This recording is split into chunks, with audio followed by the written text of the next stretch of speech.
Want to have your own business but don't want to start from scratch? Franchising might be the answer you're looking for. Welcome to the Level Up with Nick Lopez show. The show that brings you thought leaders in business, franchising, and high-performance personal development. Whether you're a buyer, seller, franchisee, franchisor, or a consultant, find everything you need to know about franchising right here. Own a business without the pain and financial losses that come with creating it. Find the time, freedom, and financial independence you can have through entrepreneurship. Learn how franchising can help you get there. Listen up and get ready for another episode of the Level Up with Nick Lopez show.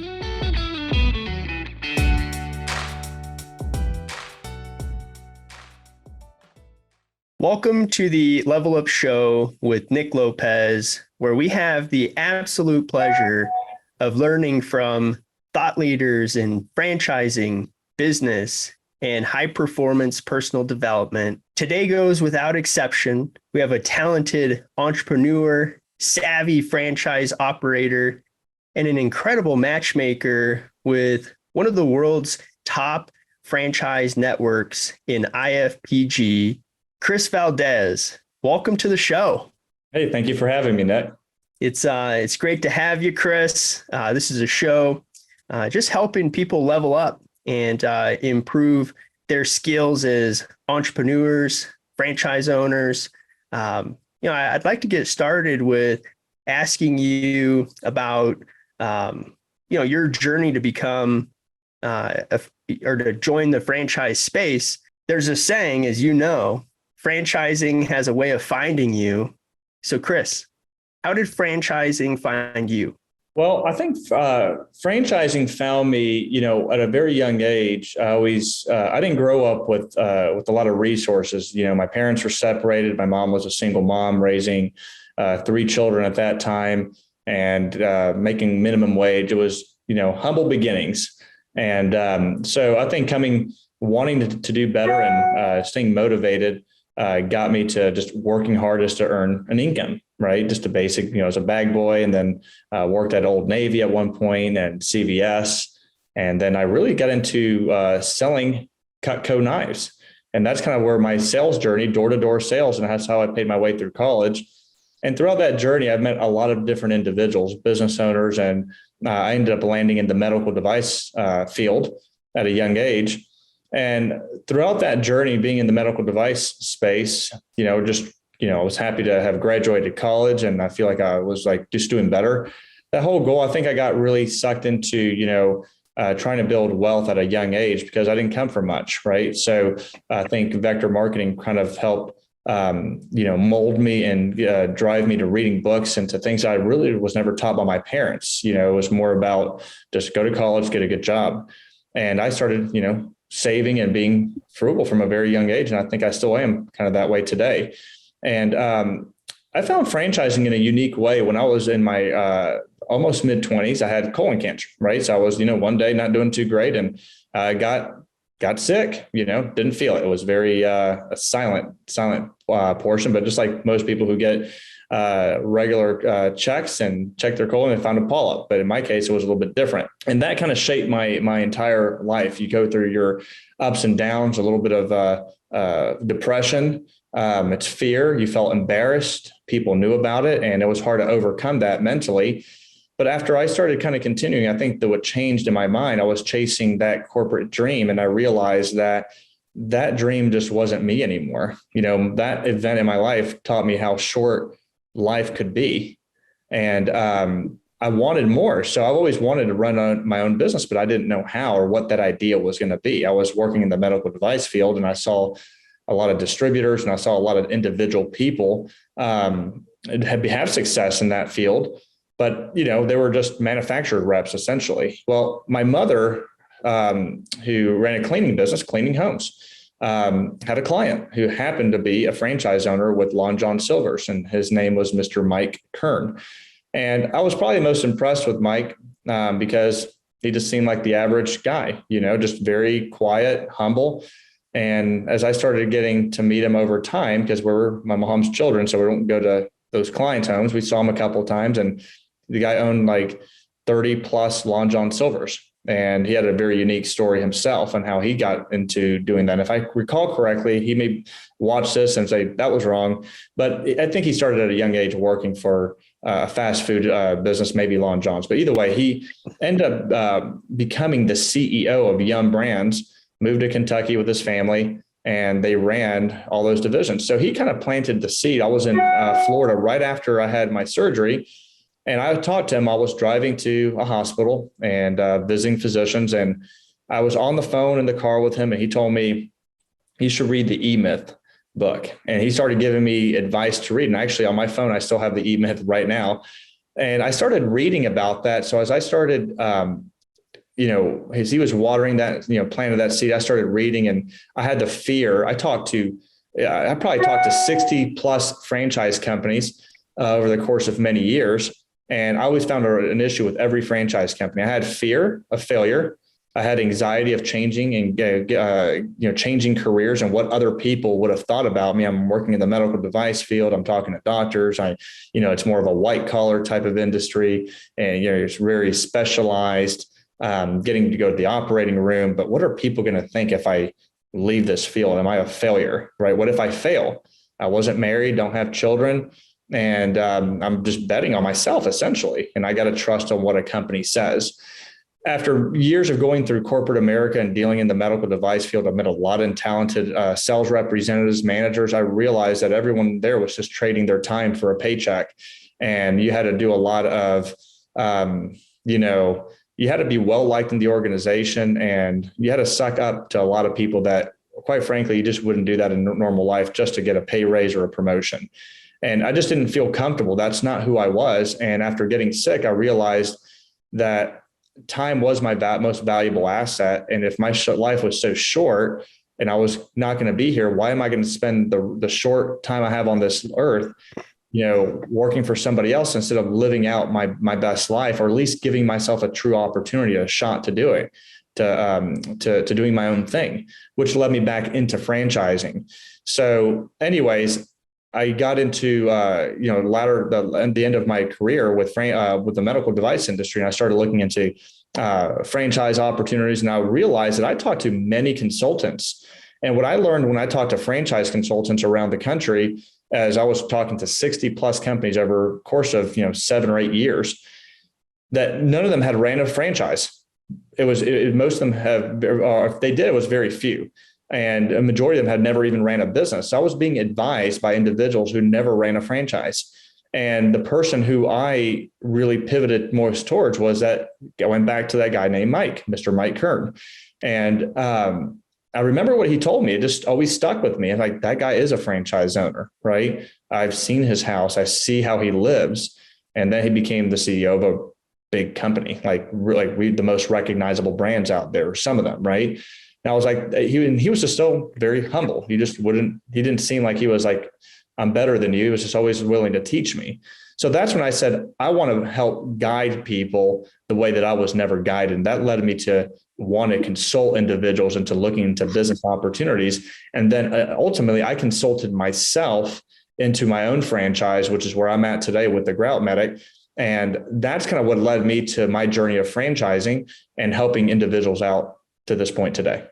Chris, thanks for taking us on that journey. Appreciate it. And so many nuggets in there.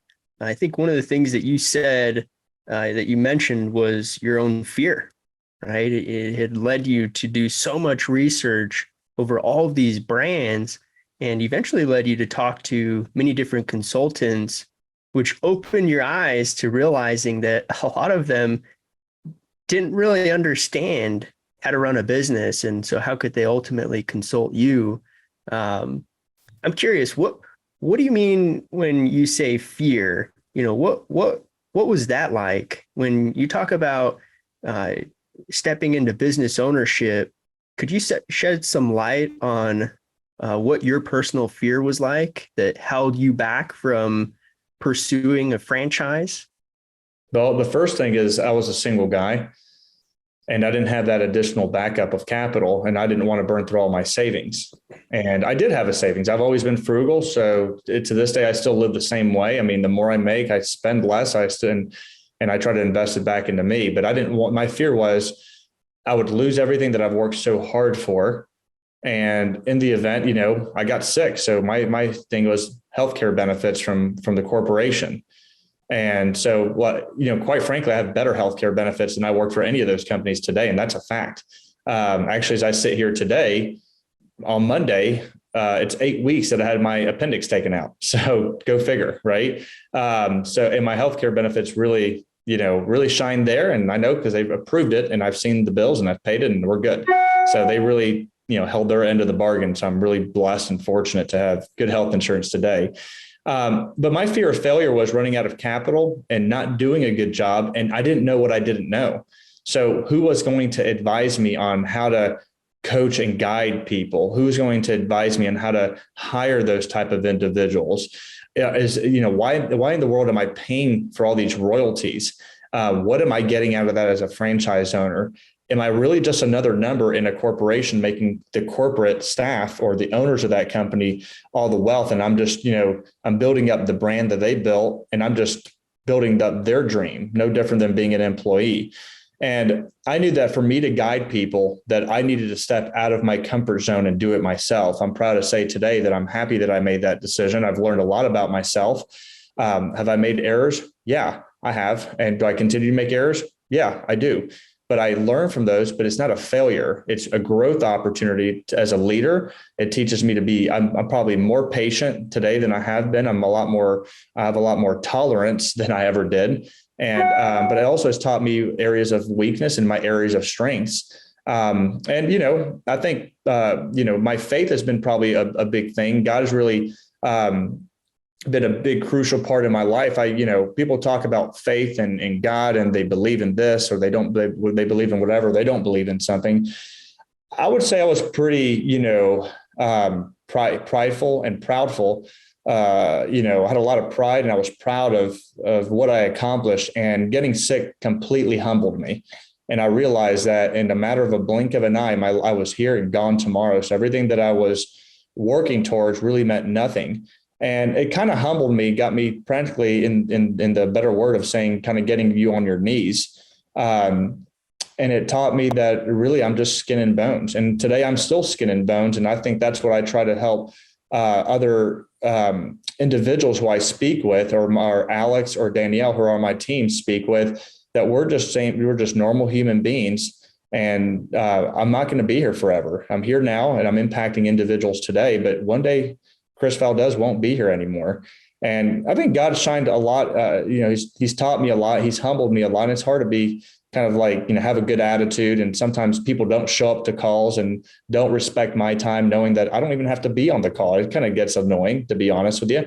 Or they're, they don't listen to advice. And then I think about that. I'm like, how can I have a good, Christ-like type attitude or a good godly attitude in a situation where someone's kind of disrespecting your time or whatever, but then you realize that I was probably that same individual. So you grow, you mature, you let the little things not bother you. And you realize that I'm blessed to be living a life that others wish they would be living. Not everybody, of course, but and what do I mean by they wish they were living? Well, I'm still here today. I have the flexibility of time to do the things that I enjoy doing. The only reason I consult is not because I have to. It's because I enjoy helping others and I'm passionate about doing your own thing. And franchising to me is a tool that helps others go after their personal dreams. Franchising for me gives me the flexibility to be part of my community, to be a part of a new community, the franchise industry, but also be part of my community and other things that has nothing to do with franchising. And it has exposed me to customers and individuals that have impacted me that, quite frankly, I would have never met had it not been for being a business owner, having great employees to help learn from them and to mold me into the man that I'm becoming. Yeah, well said. Chris, I've always admired your determination and focus and just understanding of who you are and why you do what you do. Learning a little bit about how you became a consultant. It sounds like you were exploring franchising and ultimately it looked into some consultants, but what was it that drew you to being a consultant? Why franchise consulting?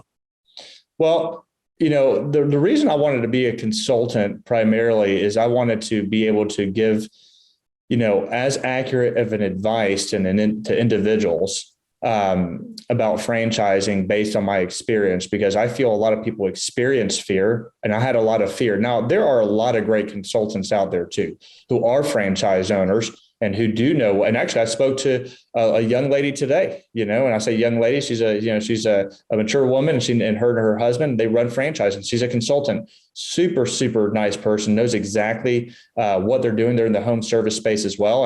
And they're just sharp. But I wish we had more of those type of individuals. But unfortunately, it's like, there's a tremendous amount of realtors out there. And actually, my brother-in-law and my sister are realtors. They're great. But it's like talking about, hey, let's invest into real estate, like being investors and owning a bunch of doors and renting, commercial or residential properties or duplexes or apartments or whatever, talking about it, but you've never done it. And that's kind of how I felt about the franchise consultant. Let's talk about franchising and how great this industry is. It is a great industry. It's great to be a part of it, but not as have you ever ran a franchise? And almost unanimously, 9 out of 10 of those individuals had never ran a franchise. So I was like, can you tell me what franchise you ran? And they would just, beat around the bush. Can you tell me what years you ran a franchise? What were your accolades? Why did you sell your franchise? Did you fail? And they couldn't answer that. So they were like, it didn't give me the confidence needed to move forward. And I knew that I wanted to become the consultant that I never had. And I became the consultant that I had through an individual who was really not a consultant. He was consulting me for just being gracious because my mother was, that was one of my mother's clients. And he was just being nice to me as one of her children. And because I had that, so he kind of probably saw me as a son and as a young man wanting to do better. And I learned from him, and that style that he brought to me, I use my own personality, and I use my personality to consult others and guide them today. I love it. You'd mentioned that as a consultant, right? You have that foresight of navigating through fear. And then you add in the component of being a successful franchise operator. What are the components that make up a successful franchise? As you're advising somebody through that fear, and oh my gosh, there's thousands of franchise brands. Mm-hmm. What are you looking for? How are you consulting with somebody in this world that collides with emotions and so many options? Well, the first thing I tell people is don't look at the news as your barometer whether you should start a business. Because from my understanding, since the day I've been born, the news has never had anything positive to bear. And politically, whether you're on the left, you're the right, you're an independent, you're completely the outlier, someone's going to upset you, whether it be in your local state, in a region, nationally. It doesn't matter. You're going to be disappointed because there's somebody you're not going to agree upon. And in franchising, as you mentioned, there's thousands of companies, and there's today millions of franchise owners. A lot of people think that, the reason someone succeeds in franchising is because they take an entrepreneur like yourself, Nick, who was in college and started a great brand like Line Painting and created the concept of leveling up and talking about Lime, the acronym of what your company stands for, the love, the intensity, the mission, the excellence, and by living and breathing it. And your franchisees have a leader in you that people like me look up to. You've already not failed, but you've had your errors in your business, and you've corrected, and you've created a system and process in place to help somebody like myself be successful. You've given us the playbook with the culture and the staff to support it. I tell people, when you go into business to go do your own thing, that the vast majority of people never become a Nick Lopez in life and create a company. They create a side hustle or a small business internally. What you get when you get a franchise, yes, you do pay royalties. Yes, you invest, but you're in business for yourself, but you're just not alone. And you have the support of a corporation. So if you're used to working corporate, you have it. But if you're not going to invest several $100,000 to get a great logo, great website, to pay salaries, to pay a staff, to do everything the right way, then you're not really doing the business the right way, because these franchise companies help you to have a presence, from the insurance that you have to the culture that you bring to the system. So the same experience that you get, it's replicatable market by market.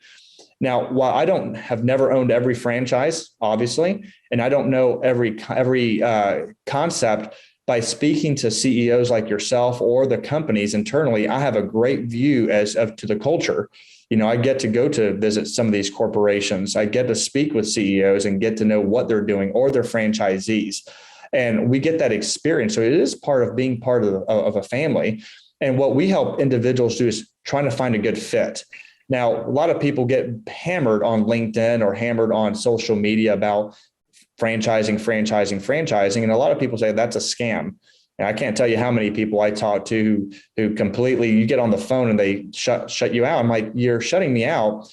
But what I tell individuals, don't think about buying a franchise. You should think about getting educated about the industry and that specific brand, getting informed, and letting my experience guide them, because I'm an owner. But the most important thing, while every franchise has something called that FDD, franchise disclosure document, companies can't make an earnings claim. But if you speak to franchise owners, they can validate. Another validation for those who don't understand it is confirm what the culture is. Does a company support them? They should talk to individuals who are doing best in their system. They should do people who are doing in the middle of the pack. They're doing good, they're still growing, and people who may be struggling. So they should talk to the low, the mid, and the highs, get a good culture. But the vast majority of people who don't do well in franchising is because they didn't follow what they were told. They start to reinvent the wheel. I wasn't here to try to reinvent the wheel. I wanted to follow something that works. And for those looking into franchising, whether it be a line painting or any other brand out there, know that you have to thoroughly review the organization. Let somebody like myself who knows the process, and I'm actually evaluating a franchise right now, and I'm going through the same process with another company as I'm discussing. So I'm talking to the CEO of that company come Monday, and I got questions and concerns, even though I'm a consultant. I have, legitimate questions to ask this individual, and I'm hoping to get some answers. So I advise anybody talking to any consultant, first of all, if your consultant has never ran a franchise, maybe not saying leave them, because I didn't say that, but you may want to ask a few more questions. You may want to find somebody like myself or our team, like Danielle or Alex, who have been business owners. Secondly, you want to make sure that you give the respect to the franchise development individuals. Be courteous and show up on time, because their time is just as valuable as yours. And in addition to, go through the process and go all the way. Don't be hot and don't be cold. Well, unfortunately, what I'm going to say is never going to reach the masses about being hot and cold, because I was one of those people who was hot and cold. And it took years of me learning and fear, and just me coming to the realization that if I don't give it a full chance and I stop judging these companies, and if I don't get over my own perception of what a franchise is, I'm never going to know if this is right for me. Hence today, I am a very happy franchisee with a great organization, and I'm grateful for those individuals who support me today as I'm speaking here to you. Well said. So you mentioned that you should not only talk to high performers, but bottom performers and middle performers. If I don't know anything about franchising, I wouldn't think that talking to middle and bottom performers would be very valuable. Why do you advise your clients to talk to middle and bottom performers? I think they need to get a good, you need to ask, those individuals need to, because they think that the companies are only going to pivot them to the best. Well, I can't necessarily blame any company for giving somebody who's following the system and has had success. That's what you want to emulate, because that's what you want. But when you talk to performers now, because you're a lower performing franchisee does not mean that you're not following the system. There could be a lot of different reasons. Maybe someone's underperforming simply because they had a family death and that slowed down their business. Maybe they had an event that really slowed their business down. So they're underperforming based on from where they started, but they're still moving in the right direction. They're still making a good return on that investment, It's just the return isn't happening. They're not, that break even, instead of being, I'm just making up numbers, it's different for every system. But let's just say the break even for one could be 9 months or 18 months or 24 months. Now it's longer. It could be shorter. It just depends on the system, but they're not applying marketing the way they should. The company say, we're advising you to put X amount of dollars into marketing. And there's like, I don't think I should. So that's not following the system. I mean, if you say, hey, you should spend at least $2,000 in marketing can be actually pay-per-click on Google. They could be doing an event like at fair and shows. We put up a tent, or you're going to, have an event, a booth, and take leads. You can be part of the community. You're not doing the marketing aspects, and it could be buying T-shirts, giving out bottles of water, being part of, nonprofits. It could be anything. Being part of the community and marketing could be, anything. Some franchisees don't wrap their vehicles, but the company has told them to wrap the vehicles. You should wrap your vehicles. It's important that you wrap the vehicles. It's free marketing. It's the cheapest form of marketing. You pay that one-time fee and it makes sense. People look at your vehicles all the time. They do mine, and we get phone calls. But not being part, when you have an issue, instead of harboring it inside, go to the company and talk to them. Because these companies, not a company, not Lime, there's not my company. There's not a company on this earth that's perfect. So if you're looking for perfection, I ask anybody looking at this podcast, look at yourself in the mirror and ask yourself, are you perfect? The only person that's perfect is God, at least in my opinion, right? You may disagree with that, but that's the only person that's ever been perfect. So there's not a person on this earth that's perfect, not a company. And so we all make mistakes. So I think if we communicate and collaborate with these organizations, the men and the women that support us, we can get things done, and they can support you and help you out there. And having a good attitude, they're more open to helping you out, as opposed to being like they're difficult to deal with. So, I mean, you should always talk to the low, the mids, and the highs of any system. And you should always talk to a franchise attorney, even if you not a business attorney. If you have business attorney friends that are really smart, great, talk to them. But talk to somebody who understands the industry of franchise law. Talk to a CPA, like we refer to you to, that understands franchise owners, who deals with a lot of franchise owners' books, who understands the industry, and ultimately, collaborate. If you have your concerns, if you see something in a document that an attorney sees, or that you've read, bring it back to the executives of the company, give them a fair opportunity to at least explain it to you. Whether or not you become a franchise owner, most people never do. Give yourself the opportunity to go through the full gamut of learning about the company. And I'll end with that topic. Most people never when they go interview for a job for a company, they never challenge the company and ask the company, why is this position available? How many people were there prior to me? Why, they never challenge the company, because when you go interview for a job, you're in a position of lack of strength, because there's other people who have resumes just as good as yours. But if someone was really that talented, then when the company makes a job offer, they can say, look, I don't want that. I want you to offer me $50,000 more. And at the end of this career, when I leave your company, I want to sell my title. Now, if you could do that and convince a company to sell your title you have no control over, then please call me. I'll be happy to start interviewing and telling companies what I want them to pay me, and I'll sell my title. But you can't. When you're employed, you're just another number. So franchising is really the opportunity to be an entrepreneur with the help of skilled individuals who are entrepreneurs themselves and built a successful system. So is it fair to say, by talking to middle and bottom performers, you get a good sense for whether that franchise partner is harboring bad feelings and not being cooperative and investing in the business, or frankly, just not following the model? And also you're going to get good insights into whether the company is caring and supportive of the owner. Even if they're middle and bottom, I think you can gain some really good insights into what is this company doing with middle and bottom performers. It sounds like you can gain some really insightful information from talking to not just the top performers, but the middle and bottom as well. So definitely time well spent.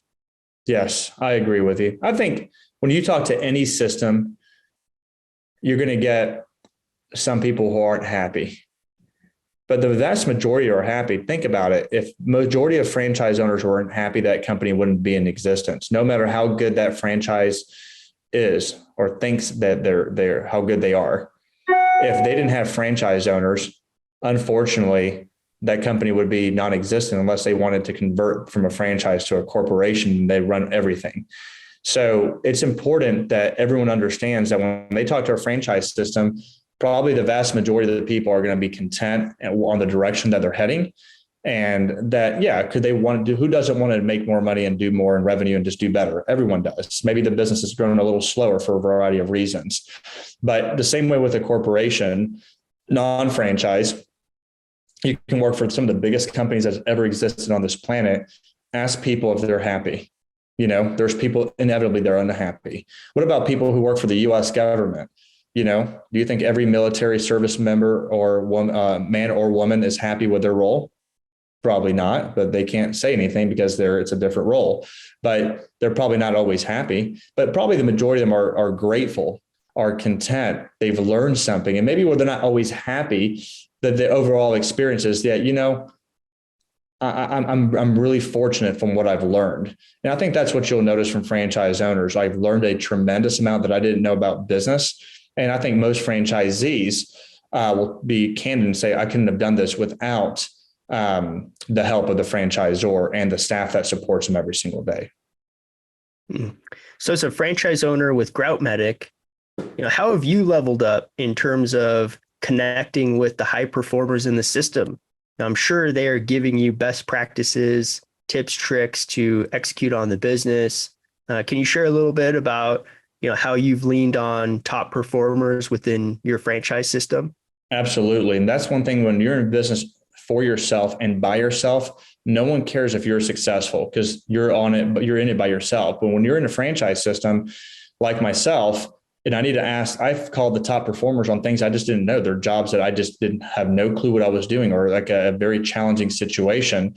Called corporate, and I called the franchisees, and the franchisees were super helpful. They could relate to me. I was like a colleague. I'm an equal, even though I was not experienced in that area of issue. They were guiding me and really giving me resources. And hey, talk to this person about that as well. Even got on 3-way calls and Zoom calls, took pictures, group chats. And they really helped to solve difficult issues. Had a difficult customer. Well, we got one of the owners from another brand to talk to my customer, which essentially is the company's customer. And I was like so grateful because, quite frankly, we just didn't know how to answer that question. It was a hard one. And it really was one of those, few times that anything like that ever comes up. And we got fortunate to get to that few times. And, I learned something about that.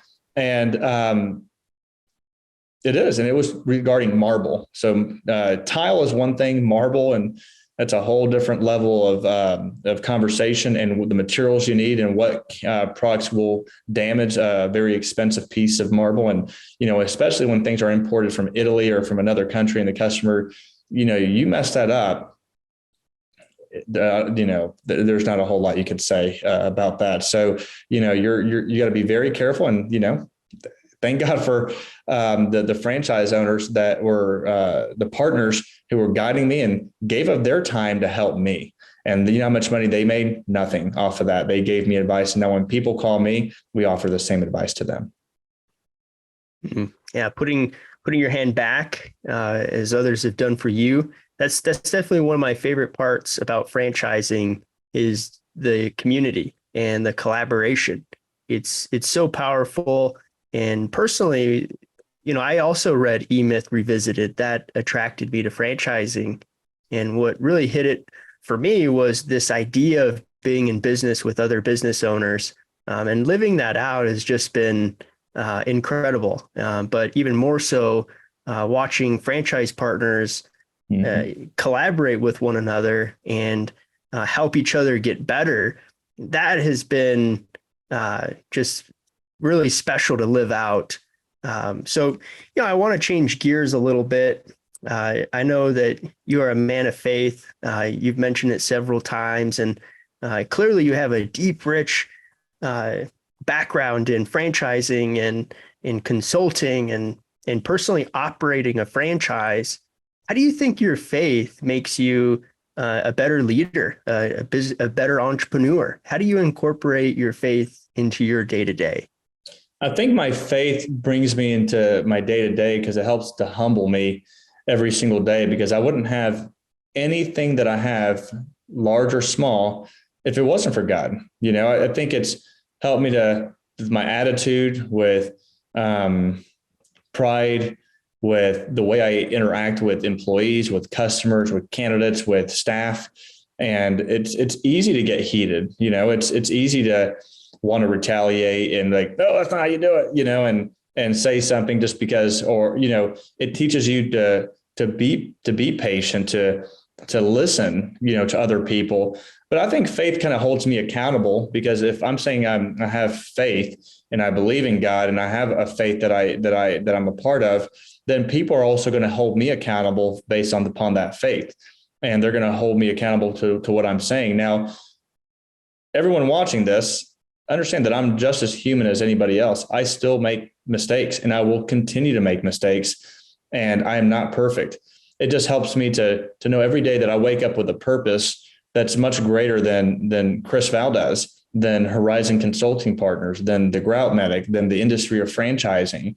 Ultimately, I feel like I'm in the people business, and I'm here to have my life be an example and to be a testimony to others who may look at me for my faith and saying, that guy's a little different. That gal's a little different. And what makes him different?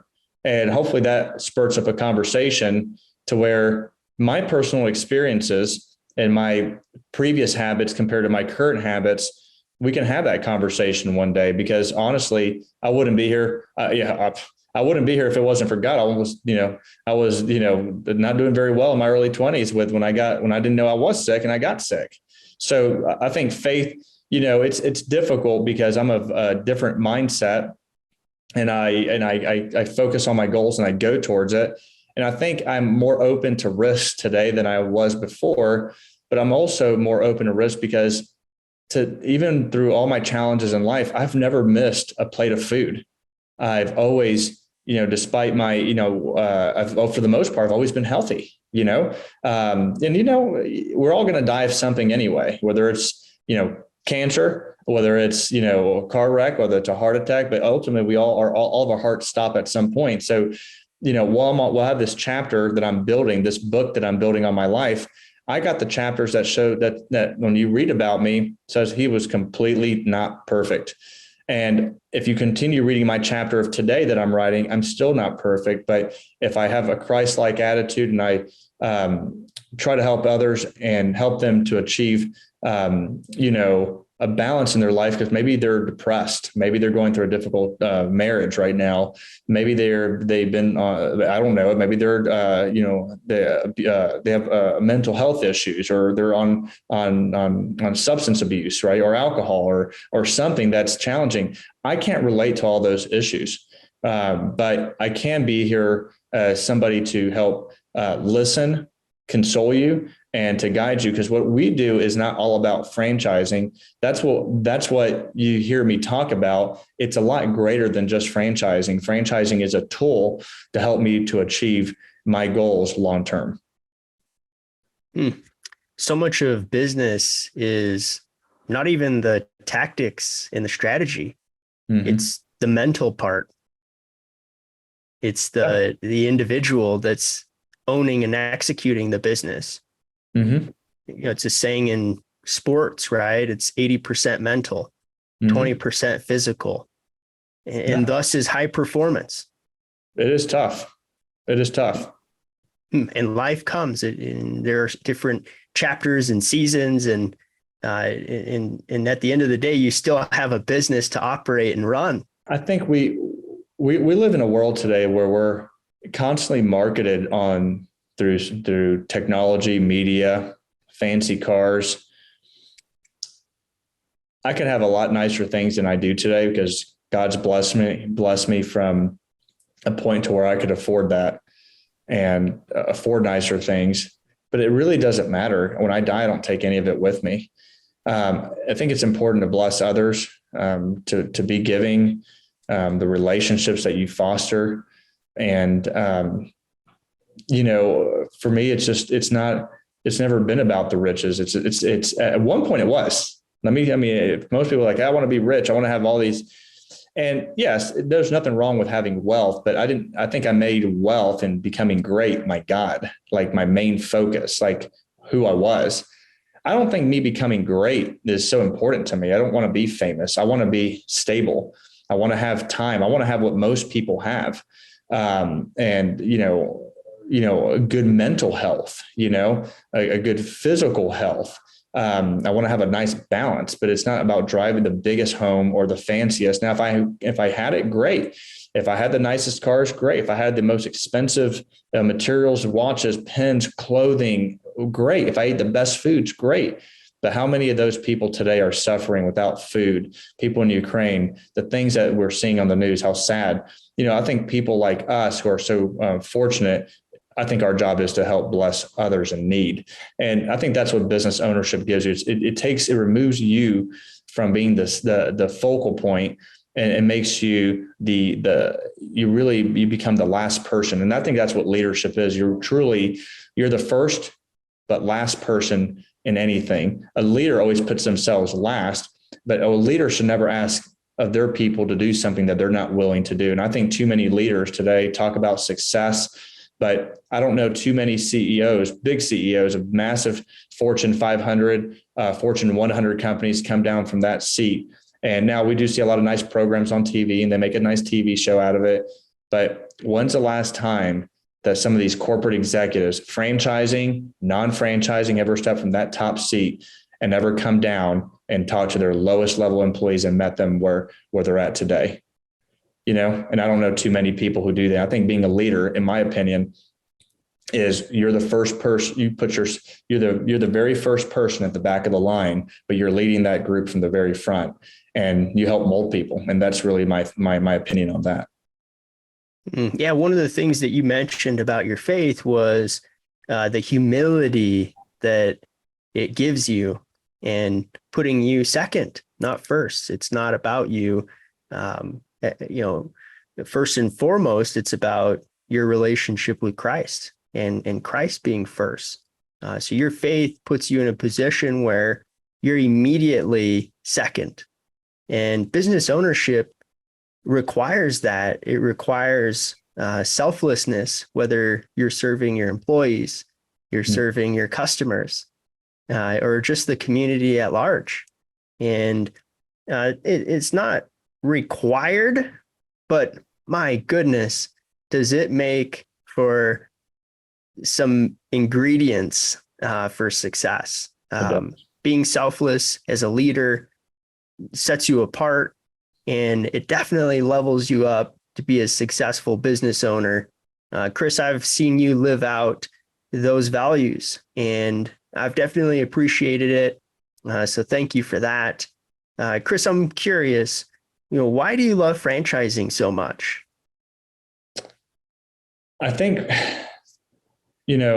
franchising gave me like a new family.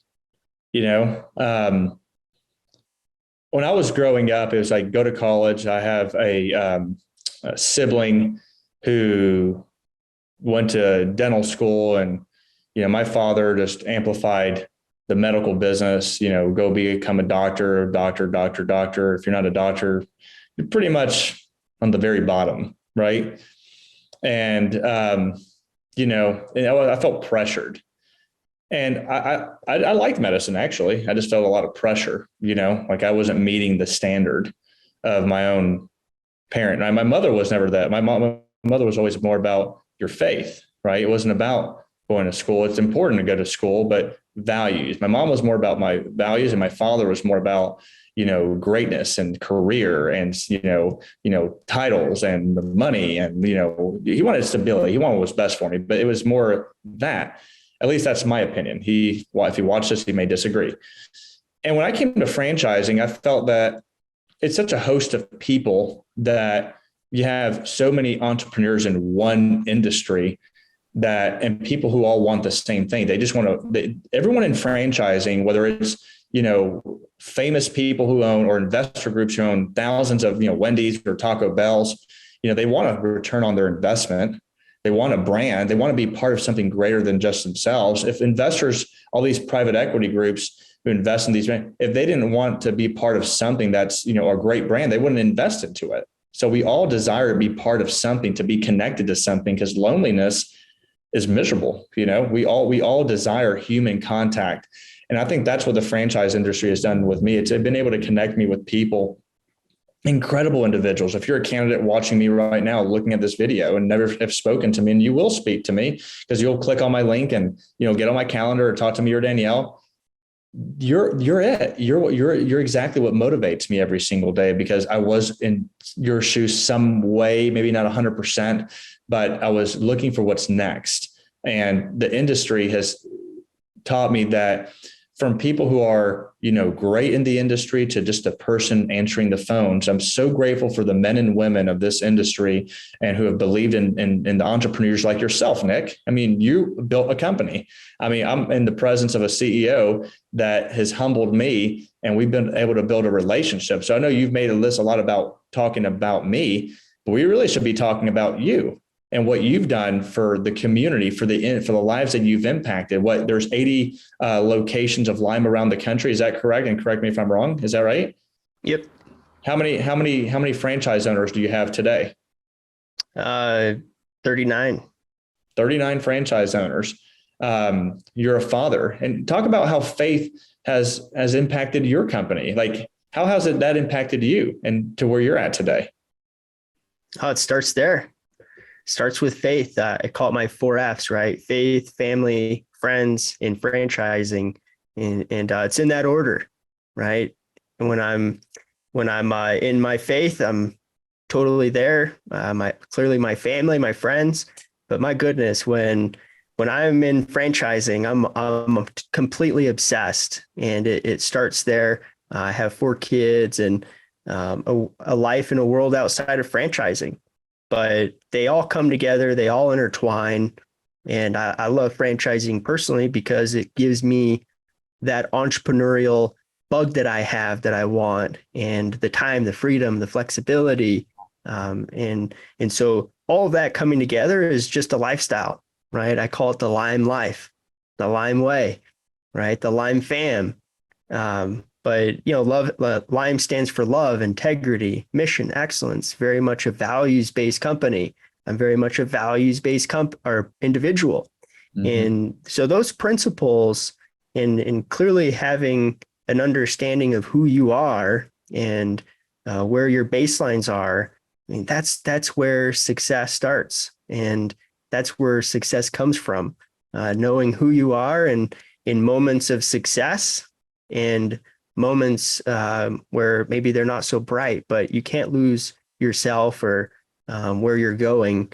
That's a recipe for disaster. Wow. It's, when I met you, you're just nice and quiet, and I didn't know who you were. And the relationship has built up to this point, and I'm grateful for what you've done as a brand and what you've created with your wife and your children, and the family that has supported you, and the other friends and that have supported you along the way.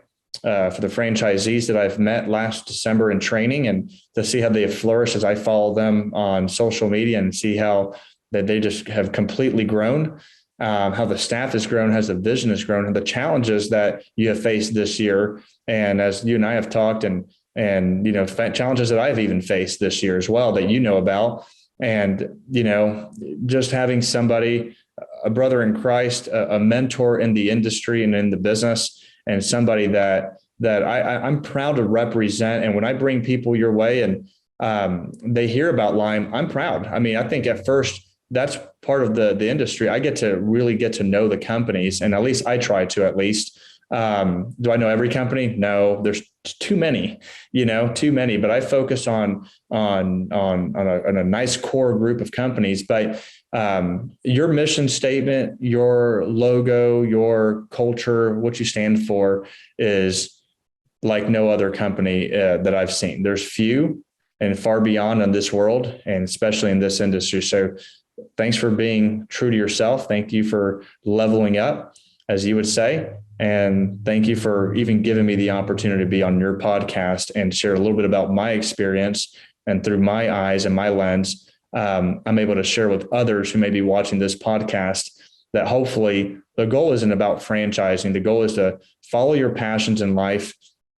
And if you don't know how to follow that, or no one's willing to sit down with you and talk to you, man, you feel free to reach out to me. I mean, I'm happy to sit down. I don't care what walk of life, whether you have money or you don't, man, woman, it doesn't matter. Young man, young woman. I mean, we were all there once upon a time, and happy to talk to you. So we're all in this together. And I think that's what franchising is about. It's about being a big family and helping others achieve their personal goals. And I think franchising is just a tool, and the industry has been that just for me. Oh, well said. And I can see how your love for franchising rings through and you live it out. Chris, you're truly dedicated to changing people's lives and helping them get into that chair of business ownership. It's an incredible opportunity. And my gosh, if anyone watching is interested in reaching out to you, how can they get in touch with you? Yeah, and I appreciate you asking. First of all, everyone can follow me on LinkedIn, Christopher Valdes with an S. You can follow my company name, Horizon Consulting Partners with an S, Horizon Consulting Partners on YouTube, Facebook, or Instagram, or even TikTok. So we put all the same videos across the board. But the best way to reach our team is to give us a free phone call at area code 864-638-1046. If you hit extension 1, you'll reach me. If you reach extension 2, you'll reach Alex. And if you reach extension 3, you'll reach Danielle. And if you go to horizonconsultingpartners.com and read about us, you can read about all of our profiles and who we are and companies that we work with, like Lime Painting. Well, you heard it right from Chris Valdes with Horizon Consulting, with IFPG. Chris, it's been a pleasure. If you're watching and you enjoyed this video, please give us a like. But more importantly, contribute to the conversation. We covered a lot, from validation and overcoming fear to what it takes to be successful, and how you go about navigating this world of franchise entrepreneurship and validation, utilizing bottom and middle top performers. Clearly, you can see that franchising is such an amazing space, but there's a lot to it. And so contribute to the conversation. Maybe you have some questions. We'd be happy to answer them and continue the conversation. Also, please subscribe. And as always, level up. Thanks for listening to another episode of the Level Up with Nick Lopez show. Remember, it's never too late to get started on your entrepreneurial journey. Don't forget to subscribe, like, and share if you enjoyed today's segment. Catch us again next week and visit limepainting.com for more of the Level Up with Nick Lopez show.